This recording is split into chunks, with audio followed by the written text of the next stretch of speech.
Είμαι λάθος που έκανα ψεύτικη πρόταση γάμου στην κοπέλα μου? Μόνο από τον τίτλο θέλω να απαντήσω ναι, αλλά θα δούμε. Εγώ, 32 ετών άντρας και η κοπέλα μου 24, είμαστε μαζί για αρκετά χρόνια.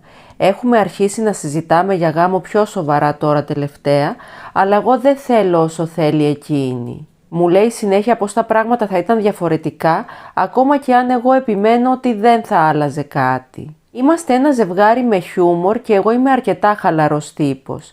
Έτσι, όποτε έρχεται στην κουβέντα ο γάμος, ακόμα και στην αρχή της σχέσης μας, εγώ αστειευόμενος της λέω πως θα της έκανα πρόταση γάμου με δαχτυλίδι ζελεδάκι. Εννοείται πως αστειευόμουν, αφού ούτε καν περνούσε από το μυαλό μου να της κάνω πρόταση. Κάθε φορά γελούσαμε και οι δύο με αυτό το αστείο. Καλά, αυτή δεν ξέρω αν γελούσε και στα αλήθεια.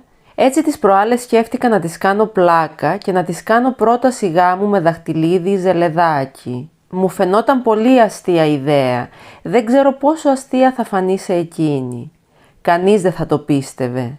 Εννοείται πως κανείς δεν θα πίστευε ότι υπάρχει κάποιος που κάνει τέτοιου είδους πλάκα. Έτσι την προσκάλεσα για δείπνο σε ένα ακριβό εστιατόριο. Σταμάτα να γλύφεσαι πουλάκι μου, σταμάτα. Έτσι την προσκάλεσα για δείπνο σε ένα ακριβό εστιατόριο. Με ρώτησε ποια είναι η περίσταση με ένα παράξενο χαμόγελο και εγώ προσποιήθηκα πως ντρεπόμουν και καλά ότι με είχε καταλάβει. Είπα, τίποτα, απλά θέλω να φάμε μαζί. Έβαλα το καλό μου κοστούμι και όταν φάγαμε την πήγα στο αγαπημένο μας μέρος σε έναν λόφο. Όλη την ώρα χαμογελούσε, που να ξέρε η καημένη. Μετά από λίγη κουβέντα της είπα ότι ήθελα να της πω κάτι και γονάτισα μπροστά της. Το παραχοντρένεις λίγο. Όταν είδε το δαχτυλίδι ζελεδάκι, γέλασε, αλλά ακόμα ήταν χαμογελαστή. Με αγκάλιασε επαναλαμβάνοντας ναι. Νιώθω πάρα πολύ άσχημα αυτή τη στιγμή για την κοπέλα. Της είπα περίμενε, άσε με να κάνω την ερώτηση τουλάχιστον. Αχ, δεν θέλω να διαβάσω παρακάτω. Έκανε πίσω και εγώ είπα αγάπη μου, καταλαβαίνεις ότι αυτό το κάνω για πλάκα, έτσι? Η πρώτη της σκέψη ήταν ότι μιλούσα για το δαχτυλίδι και μου είπε ότι το ήξερε. Πού να φανταστεί η δύσμηρη? Αυτό το είπα εγώ, δεν το γράφει αυτός. Αλλά όταν της εξήγησα ότι η πρόταση γάμου ήταν για πλάκα, στην αρχή δεν το πίστευε. Πού να το πιστέψει ότι θα υπήρχε άνθρωπος με τέτοιο χιούμορ? Μετά έμεινε σιωπηλή για λίγο και άρχισε να κλαίει. Της είπα ότι αντιδρούσε λίγο υπερβολικά κατά τη γνώμη μου. Το καλύτερο αυτή τη στιγμή θα ήταν να μην πεις τίποτα άλλο. Εκείνη συνέχισε να κλαίει. Μετά από λίγο της είπα εντάξει, καταλαβαίνω ότι είσαι λίγο συναισθηματική, γιατί ήμασταν εκεί ήδη μισή ώρα και εγώ ήθελα να πάω σπίτι. Βαρέθηκε το αγόρι, δεν πήγε η πλάκα του όπως ήθελε, δεν έβαλε τα γέλια η κοπέλα για την πλάκα που της έκανε. Δεν είπε τίποτα. Τι να πει κι αυτή? Σηκώθηκε και άρχισε να περπατάει μακριά μου. Το σπίτι της είναι 25 λεπτά μακριά με τα πόδια και σκεφτόμουν πως μπλόφαρε και απλά κάποια στιγμή θα επέστρεφε, αλλά δεν το έκανε. Οπότε υπέθεσα πως είχε φτάσει. Τώρα δεν απαντάει στα μηνύματά μου και τα είπε όλα στην οικογένειά της.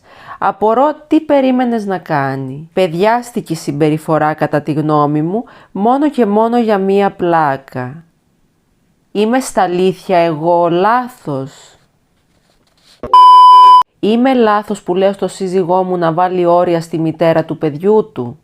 Ο σύζυγός μου έχει μία κόρη από την προηγούμενη σχέση του που είναι 5 χρονών. Πριν τον γάμο μας, εκείνος και η πρώην του τα έβρισκαν τέλεια στη συνεργασία για να την μεγαλώσουν. Πάντα έλεγα πως δεν θα έβγαινα με κάποιον που έχει παιδιά. Εγώ δεν έχω δικά μου ακόμα, γιατί δεν ήθελα να αντιμετωπίσω τέτοια κατάσταση. Εννοεί με κάποιον που έχει παιδιά. Αλλά για να είμαι ειλικρινής, όταν είδα πως συνεργάζονται σαν γονείς, άλλαξα γνώμη και τον είδα πιο σοβαρά. Αγαπάω πολύ τον σύζυγό μου και την κόρη του, αλλά όσο περνάει ο καιρός, η μητέρα της αρχίζει να δημιουργεί προβλήματα. Πριν εμφανιστώ εγώ, μοίραζαν όλα τα έξοδα της μικρής 50-50. Δεν υπήρχαν προβλήματα, εκτός από κάτι μικροέξοδα που και που, τα οποία κάλυπτε ο σύζυγός μου 100% και πάλι τίποτα τραγικό. Όλα ξεκίνησαν το καλοκαίρι. Η πρώην του συζύγου μου ήθελε να πάει ταξίδι στο εξωτερικό για 2 εβδομάδες και τον ρώτησε αν μπορεί να πληρώσει για την κόρη τους. Στην αρχή συμφώνησε, αλλά εκείνη άρχισε γενικά να το εκμεταλλεύεται όλο αυτό και να λέει ότι δεν μπορούσε πια να πληρώνει το μερίδιό της για την κόρη τους. Εκείνος της είπε πως θα συνέχιζαν να πληρώνουν μισά-μισά όπως έκαναν τόσα χρόνια. Δεν νομίζω πως εκείνη χάρηκε πολύ με αυτό. Πήγαν όμως στο ταξίδι και όλα ήταν καλά μέχρι που άρχισε το σχολείο.